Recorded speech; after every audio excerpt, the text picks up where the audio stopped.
The Galactic Empire had conquered countless worlds, bending species to its will with overwhelming force. Its fleets darkened the skies of hundreds of planets, its armies crushed rebellions before they could take root, and its rulers sat on thrones built upon the ashes of civilizations that had dared resist. It was an empire built on the principle of absolute dominance, military might so vast that no world could hope to challenge it. When Imperial intelligence officers first observed Earth, they found nothing to fear. The planet was home to a single dominant species, humans. Their technology was primitive compared to the Empire's. Their fleets consisted of barely functional space vessels incapable of interstellar combat, and their military forces, while numerous, were scattered across various nations rather than united under a single banner. More importantly, there were no signs of defensive preparations. The cities sprawled in all directions without fortifications. People moved freely without armored patrols, and the supposed military installations were so few and poorly defended that a single planetary bombardment could reduce them to rubble. The Emperor's advisors laughed at the idea that Earth could pose any kind of resistance. Reports were delivered in precise, formal language, detailing human weaknesses with cold certainty. Their biology was frail, no natural weapons, no exoskeletons, no ability to regenerate lost limbs. Their lifespan was short, barely reaching a century, and their reliance on outdated internal combustion vehicles made their military seem laughably underdeveloped. Yet the most damning observation of all was the utter absence of a true warrior caste. Unlike the war-born races of the Empire, humans did not dedicate their entire existence to battle. There were soldiers, certainly, but they lived among civilians, indistinguishable from the rest. Unlike the disciplined legions of the Empire, which lived and died in service of conquest, humans allowed their fighters to retire, to disappear into their population, to become ordinary. This, above all else, cemented the belief that humanity was weak. How could a species survive if its warriors blended into society, if the skills of war were not preserved from birth until death? It was a mistake the Empire had seen before on other planets. Societies that let their warriors soften with age, that allowed them to abandon their true purpose. Such civilizations fell easily, for when war came, they had no fighters left. Earth, it seemed, would be no different. With this in mind, the Imperial War Council convened to discuss the invasion. It was to be swift and decisive.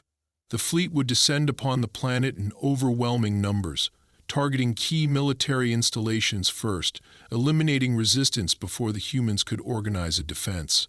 The secondary wave would establish ground control, occupying the planet's major cities and taking control of its governments. There was no need for prolonged combat. The invasion would last mere days, perhaps weeks at most. By the time it was over, Earth would kneel before the Empire, its people pacified, its resources claimed. The Emperor approved the plan without hesitation. When the invasion fleet arrived in Earth's orbit, there was no immediate response from the planet's defenders. No planetary shields activated, no defense satellites repositioned to counter the incoming threat.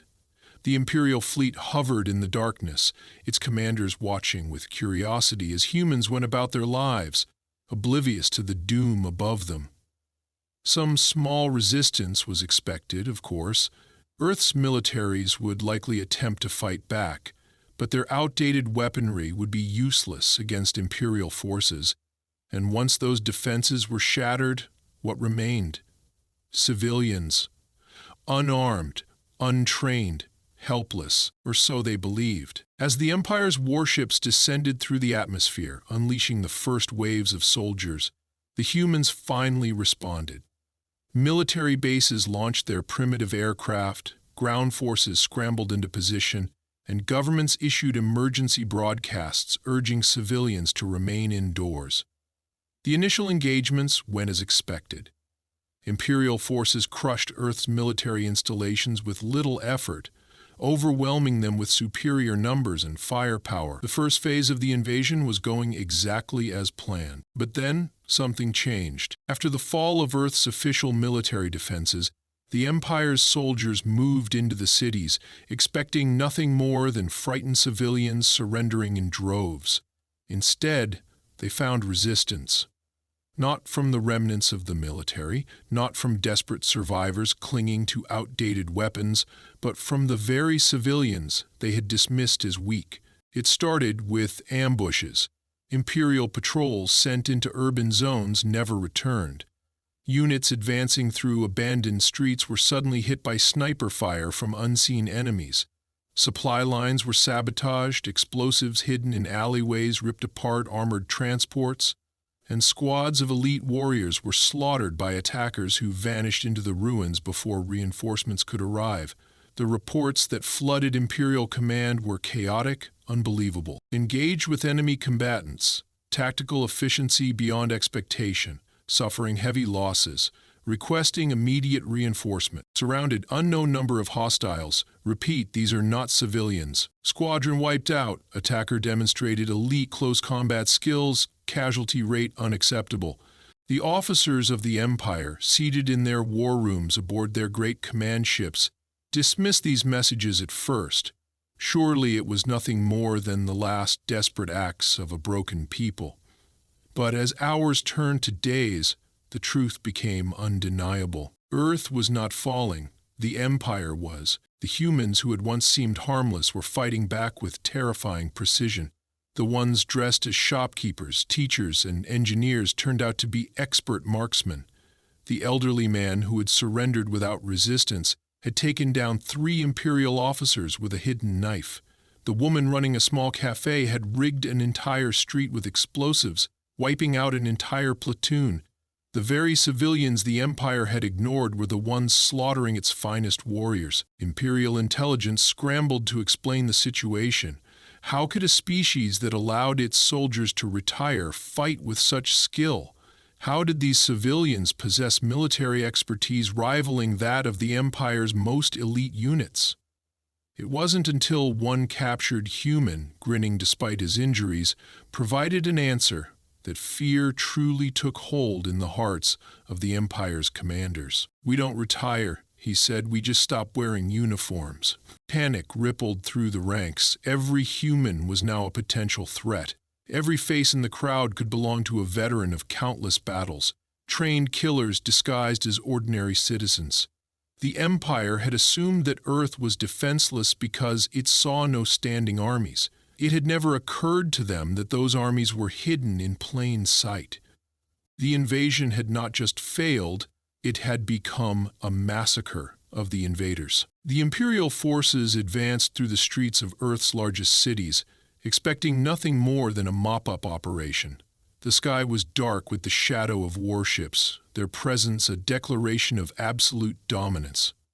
Squads of heavily armored soldiers moved in perfect formation, their weapons charged, their visors scanning for threats. Yet as they marched deeper into the urban centers, they found something unexpected. The streets were empty. No civilians running in fear, no scattered resistance attempting last stands. It was unnatural. In every previous invasion, the pattern had been the same, either mass panic or futile defiance. Here, there was neither. It was as if the planet had swallowed its inhabitants whole. A commander, encased in polished black armor, raised a fist, signaling his troops to slow their pace. He had led countless campaigns, seen 100 worlds brought to their knees, and yet something about this place unsettled him. The buildings, untouched by battle, stood like silent sentinels. Windows, once filled with curious faces, now stared back at him, vacant and dark. A tactical analysis had assured him that Earth's military was broken, its leadership in disarray. So where were the civilians? Where was the surrender? A scout drone hovered ahead, sending back real-time footage to his visor. It drifted through abandoned intersections, past vehicles left haphazardly in the streets, past markets with half-eaten meals still sitting on tables. It was a city frozen in time, as if its people had simply vanished. Then, without warning, the drone's feed cut to static. The commander barely had time to react before the first shot rang out. A sniper round struck the soldier to his right, piercing his armor with terrifying precision. The impact sent him staggering before he collapsed, lifeless, onto the pavement. The squad immediately took defensive positions, scanning the rooftops, their weapons trained on empty balconies and shattered glass windows. A second shot came, then a third. Each one hit its mark. The Empire's soldiers, bred for war, trained to expect resistance, had never encountered an enemy quite like this. They fired blindly in response, unleashing energy bolts into buildings, sending explosions into the air. But there was nothing, no enemy in sight. No movement beyond the flickering flames of their own destruction. The commander activated his communicator, his voice sharp. "All units, report. Who is engaging?" The replies came in fractured transmissions, heavy with panic. "Squad 7 is gone. Repeat, gone. No visuals on the attackers. We're being picked off. Orders? Hostiles. They're everywhere." He turned, scanning the city again. No, not gone. Hidden. Waiting. Then it began in earnest. From the alleyways, from shattered doorways, from rooftops bathed in the glow of burning streetlights, the ambush unfolded with ruthless efficiency. Explosives planted long before the Empire's soldiers arrived, detonated with merciless precision, collapsing entire streets. Shadows moved with inhuman speed. Men and women wielding weapons the Empire's intelligence had deemed obsolete, yet using them with devastating effectiveness. A soldier, separated from his unit, turned a corner and came face to face with an old man dressed in civilian clothes. For a brief moment the soldier hesitated. The old man should have been harmless. Then, before he could react, a knife flashed. The soldier's body hit the ground before his mind registered what had happened. Another squad took shelter in a narrow passage, believing they had found safety in the confined space. Then the grenades rained down from above. The commander, his armor now splattered with the blood of his own men, finally understood. This was no panicked resistance. This was no desperate last-minute stand. This was a war that had already been planned long before the first Imperial ship entered Earth's orbit. The civilians had not fled in terror. They had simply moved into position. He barked orders, rallying his remaining troops, forming defensive lines, adjusting strategy. But the enemy did not fight like soldiers. They did not charge recklessly. They did not engage in direct confrontation unless they were certain of victory. Instead, they struck from the darkness, disappeared before retaliation could come. Every doorway, every shattered window, every ruined vehicle was a potential trap. The soldiers of the Empire had conquered 100 worlds, fought against species with natural weapons, against armies with genetic modifications bred for combat. But this was something different. These humans had no uniform, no markings that identified them as warriors, no centralized command. Each one fought as if he had trained his entire life for this moment. A soldier collapsed next to the commander, his visor shattered, his breathing ragged. He tried to speak, but his voice was weak, barely a whisper. "They look like civilians," he rasped, blood trickling from the corner of his mouth. "But they fight like monsters." The commander clenched his fists. This was not an occupation. This was a hunt, and for the first time in his life he realized he was not the predator. He was the prey. The air was thick with smoke, the scent of scorched metal and charred flesh hanging over the ruins of what was once an orderly invasion. The Imperial war machines lay silent in the streets, their once impenetrable armor now riddled with crude but effective explosives. The shimmering black helmets of fallen soldiers littered the ground, some with clean holes through their visors, others cracked and torn apart. The few remaining squads had pulled back to the shattered remnants of their landing zone, seeking safety in numbers, yet knowing there was no true refuge. Commander Vorik stood among them, his polished armor dulled by dirt and blood. His forces had suffered losses before. Every campaign demanded sacrifice, but never like this. Never had he witnessed an enemy that refused to engage on predictable terms, that evaded direct combat only to strike from the shadows with lethal precision. Every standard tactic he had mastered over decades of service had failed. The humans did not fight wars as the Empire understood them. They did not march in formation, did not rally behind banners, did not seek honorable combat. They simply killed. His communicator crackled with static before a voice broke through, strained and desperate. "Commander!" "We have a prisoner." Vorik turned sharply. "A prisoner?"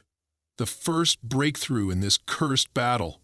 He barked an order to his remaining men, and they quickly formed a defensive perimeter around their makeshift headquarters, an abandoned office building repurposed into a temporary war room. His soldiers dragged a battered human into the dimly lit space, shoving him onto his knees before their commander. The prisoner was a man, perhaps in his 40s, his clothes torn but otherwise unremarkable. He looked like any of the countless civilians the Empire had dismissed as insignificant. No uniform, no insignia, no rank. Yet the way he held himself, the calm in his eyes despite his injuries, set Vorik on edge. There was no fear in him, only patience, as if he were waiting for something. Vorik loomed over him. "Who are you?" The man tilted his head, his gaze unwavering. "Just a civilian." Vorik clenched his fists. "Do not lie. We have seen your kind fight. You are not soldiers, yet you strike with the skill of trained killers. Who taught you? Where is your command structure?" The human chuckled, wiping blood from his lip. "You really don't get it, do you?" He glanced around at the armored soldiers surrounding him, exhaling slowly before looking back at the commander. "You think we need orders to fight?" Vorik narrowed his eyes. "Every military force requires organization, a hierarchy. We have yet to identify your chain of command, but, make no mistake, we will." The man smirked. "You're looking for something that doesn't exist. We don't have generals hiding in bunkers, giving orders from afar. We don't need them." He leaned forward slightly, his voice dropping to a near whisper. "Every single one of us knows what needs to be done." Vorik's fingers twitched at his sides. He could feel his soldiers shifting uncomfortably, their rigid discipline faltering in the presence of this unshaken enemy. He had interrogated countless prisoners in his time, but none had spoken with such conviction. No bravado, no posturing, just a simple statement of fact. The human exhaled and shook his head. "You keep looking for our military, for our soldiers. But the real problem, Commander, is that we don't have soldiers." His eyes locked onto Vorik's. "We have warfighters, and that's not the same thing." Vorik remained silent, his mind processing the implications. He had assumed Earth's defenders were remnants of an underground military force, a hidden network of elite operatives organizing the resistance. But what if that wasn't the case? What if there was no central command, no hierarchy? What if every human who had picked up a weapon had done so not out of duty but instinct? The thought disturbed him in a way no battlefield ever had. The human sighed, rolling his shoulders as if he had been sitting too long in an uncomfortable chair. "Let me ask you something, Commander. How many of my people do you think have fought in a war before?" Vorik narrowed his gaze. "Earth had no ongoing conflicts at the time of our arrival. Your world was at peace." The man laughed, shaking his head. "You really don't understand us at all." He leaned forward, his voice quieter now, almost casual. "The thing about humans is, war is never far from us. We don't need to be born into an empire of conquest. We don't need to be raised as warriors. We fight because we have to, because history taught us that if we don't, we die. And when you grow up knowing that, well, you don't need to be in the military to know how to win a war." Vorik remained motionless, staring down at the man before him. He had studied Earth's history, of course. He had seen the records of its wars, its conflicts. But every species had wars. Every planet had seen bloodshed before uniting under a single power. He had assumed that Earth's past struggles had been no different, but he had been wrong. The humans had not simply fought wars, they had mastered them. The sounds of distant explosions echoed through the ruined city outside, followed by the sharp cracks of gunfire. Primitive weapons by Imperial standards, yet terrifying in the hands of these people. Vorik could hear the tension in his men, could sense the uncertainty creeping into their minds. This was not what they had trained for. They were not prepared for an enemy that refused to fight conventionally, that did not fear death, that did not need orders to act. He turned to one of his officers, his voice cold. "Execute him." The human exhaled slowly, as if he had expected this all along. He closed his eyes for a brief moment, then smirked one last time. "You should have just left us alone." The shot rang out, and his body slumped to the floor. But even in death, his words lingered. Vorik turned away, his expression unreadable, his thoughts a storm of calculations and uncertainty. He had come to this world believing its people were weak, that they would fall like all the others before them. Now he was no longer sure if victory was even possible. The command post was in chaos. Holographic displays flickered with battlefield reports, urgent distress calls overlapping in a cacophony of panic. Imperial officers, once composed and unshaken, now barked conflicting orders, their disciplined voices strained with desperation. The structured efficiency of the Empire's war machine had unraveled into a tangled mess of fractured communication and dwindling morale. Commander Vorik stood at the center of it all, his hands clenched behind his back, his jaw set in rigid silence as he absorbed the unfolding disaster. He had fought against numerous enemies, each with their own strategies and strengths. He had seen entire civilizations crumble before the might of the Empire. But this was unlike anything he had ever encountered. The humans had no battle lines, no strongholds to besiege, no command centers to destroy. They were ghosts, striking with terrifying precision before vanishing into the ruins. Every block his soldiers advanced into was another trap, another battleground that favored the enemy. The humans fought without fear, without hesitation.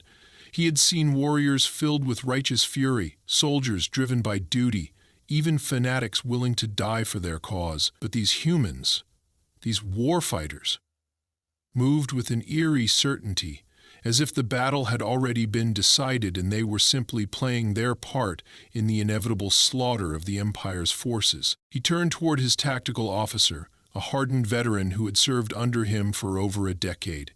The officer's expression was grim, his eyes flickering with something Vorik had never seen before. Doubt. "Status report," Vorik demanded. The officer hesitated for a fraction of a second. "We've lost control of 3 more sectors. Reinforcements sent to secure the supply routes never arrived. The urban zones are a death trap. Every squad we send in is wiped out before making contact with the enemy." Vorik exhaled sharply. "Casualty rate?" The officer's gaze dropped for a moment, as if the numbers weighed on him.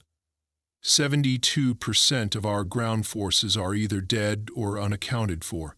We cannot confirm whether the missing have been captured or eliminated. Vorik's grip on his wrist tightened. He had expected resistance. He had accounted for potential insurgency. But this was beyond a mere rebellion. This was a systematic dismantling of his army. The officer shifted uncomfortably before speaking again. "Commander, it's not just the numbers. The men, they are breaking. This is not a conventional war.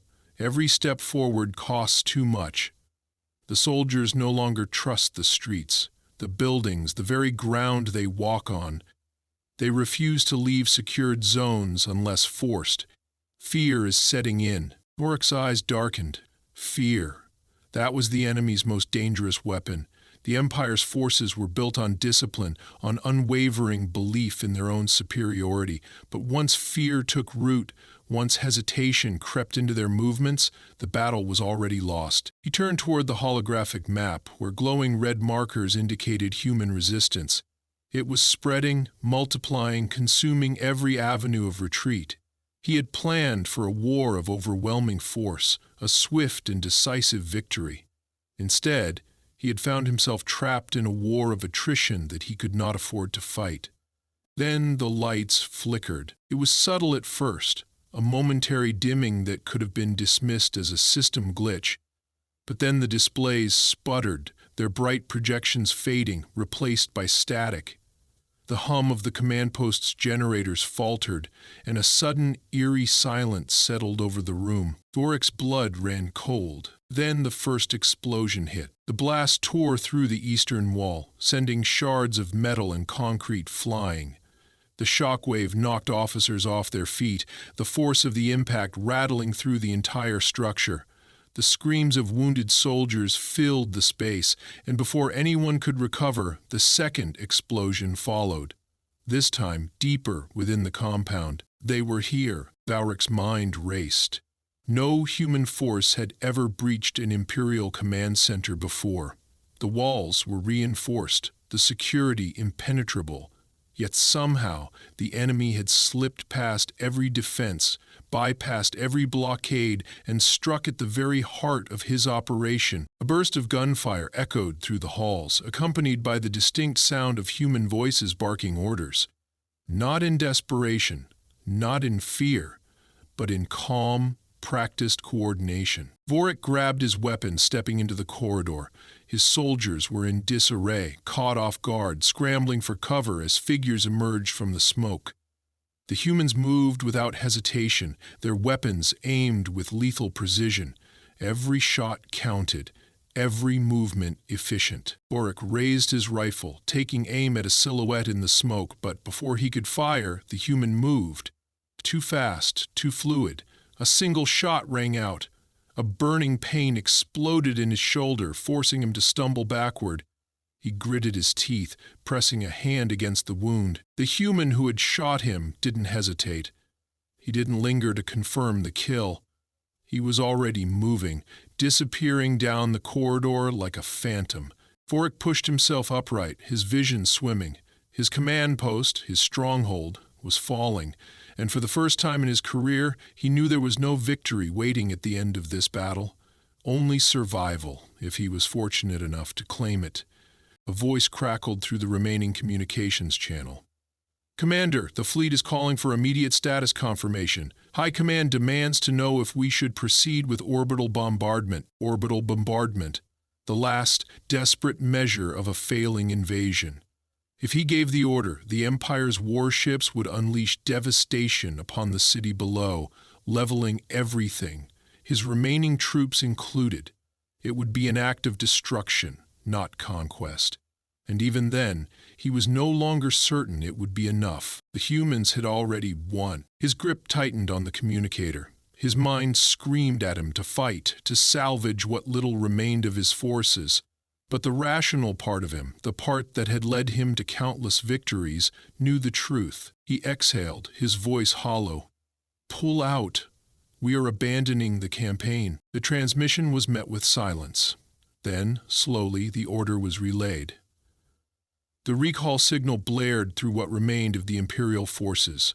Across the city, battered soldiers turned toward the sky as the last shuttles descended for evacuation. Vorik watched from the ruins of his command post, blood staining his armor, the taste of failure bitter in his mouth. As he boarded the last departing vessel, he looked down at the city below. Fires still burned, the streets still echoed with distant gunfire. But the humans did not chase after the retreating ships. They did not attempt to strike a final blow, because they had already won. The invasion of Earth had not been repelled. It had been dismantled. Vorik sat in silence aboard the Imperial warship as it ascended through Earth's atmosphere. The metallic hum of the vessel's engines reverberated beneath him, the steady rhythm a stark contrast to the chaos he had just escaped. His hands rested on his knees, fingers stained with dried blood, his own and that of his fallen men. The pain in his shoulder pulsed with every movement, but he barely noticed it. The physical wound was insignificant compared to the realization that had settled in his mind like a parasite, gnawing at his thoughts. Earth had not merely resisted, it had humiliated the Empire. The fleet above the planet was silent. The moment the retreat order had been issued, the commanders aboard the warships had halted all operations, awaiting further instructions. They had expected victory. Now they stared at the ruined planet below, struggling to comprehend how a species so technologically inferior had turned the most formidable invasion force in the galaxy into a collection of fractured, fleeing survivors. The bridge was eerily quiet as he stepped inside, his presence commanding attention despite the defeat weighing heavily on his shoulders. Officers snapped to attention, their eyes filled with a mixture of relief and shame. None of them had dared to question his retreat order, but the unspoken question lingered in the air. How had this happened? He ignored them for now, stepping toward the central command console where a transmission from the Imperial High Command awaited him. The display flickered to life, revealing the shadowed figure of Lord Hekros, the supreme commander of the Empire's military forces. His piercing golden eyes burned through the holographic projection, his expression unreadable. "Report," Hekros demanded, his voice a low growl. Vorik exhaled slowly. "The invasion has failed. The humans are not what we believed them to be." The silence that followed was suffocating. Every officer on the bridge held their breath, waiting for the Supreme Commander's response. "Explain," Hekros said at last. Vorik's grip tightened on the console. How could he explain what had happened in a way that the High Command would understand? The humans did not fight like soldiers. They did not adhere to the principles of conventional warfare. They did not break under pressure, nor did they surrender when overwhelmed. Instead, they adapted, endured, and retaliated with a ferocity that defied logic. "They do not require orders to act," he said finally, his voice low and steady. "They are not bound by the traditional chains of military hierarchy. Each one is a warfighter, trained by a history of endless conflict, capable of independent strategy. They are unpredictable, relentless, and utterly without fear." Hekros remained silent, studying him. Vorik continued, his voice growing colder. "They have no need for uniforms because their warriors are hidden among civilians. They retire from service but never forget how to kill. They blend into society, indistinguishable from the weak, until the moment they choose to strike. That is why we failed. We invaded a planet that appeared defenseless, only to discover that every street, every home, every alleyway was a battlefield, and every civilian was a soldier in disguise." Hekros narrowed his eyes.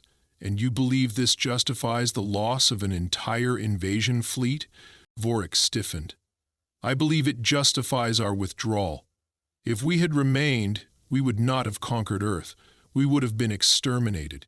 The Supreme Commander's gaze darkened. He leaned forward slightly, his fingers steepled. "What is your assessment, then?" Vorik hesitated. The answer was clear, but speaking it aloud felt like a betrayal of everything he had once believed.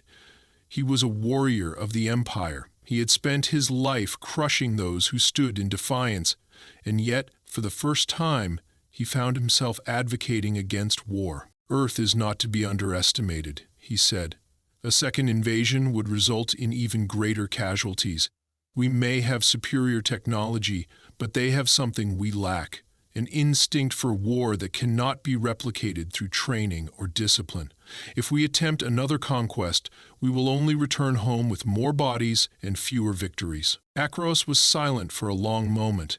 Then, slowly, he nodded. "Understood.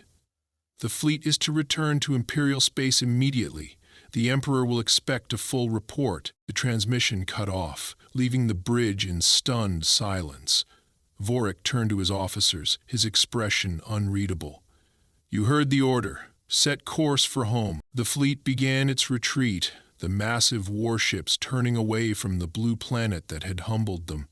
As the stars stretched before them, Vorik cast one last glance at the world they had left behind. He had spent his life believing that the Empire was invincible, that no species could challenge its might. But now he understood the truth.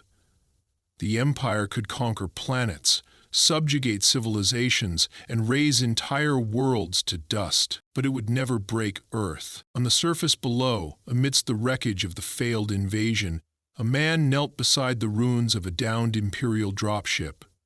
His rifle rested against his shoulder, his gaze calm as he watched the last of the enemy's ships disappear into the sky. Around him, others emerged from the shadows, their faces marked with exhaustion, but not defeat. A woman stepped beside him, brushing soot from her cheek. She glanced at the retreating fleet and smirked. "Think they'll come back?" The man chuckled, shaking his head. "Maybe. But next time, they won't get a chance to leave." The war was over, and Earth had won.